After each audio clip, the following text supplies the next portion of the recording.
Garcia is a drug dealer. He's come up with an interesting way to smuggle his homemade LSD. Soak a t-shirt with the equivalent of 2 million hits of the illegal hallucinogen and wear it through airport security. 628 million passengers pass through security at our airports annually. 1 in 1,000 passengers are detained for marijuana possession, drugs, etc. 1 in 50 passengers are argumentative and, usually cause some sort of a disruption in the airport. Garcia's flying up to Portland with enough acid to fry everybody's mind in the state of Oregon.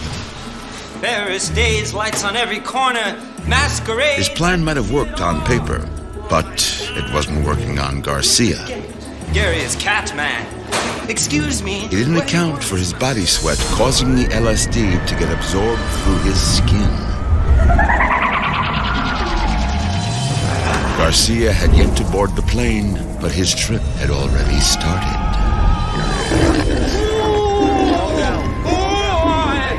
The more paranoid he got, the more he sweated, until he had absorbed enough LSD to throw his system into metabolic overload.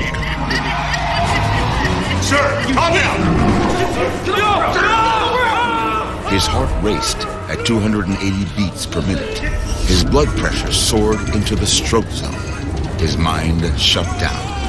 And then Garcia went from the very whacked-out living to the very dead. The physical effects of LSD are basically those that you'd have with fight or flight, because LSD affects parts of the nervous system and putting a lot of stress on your body.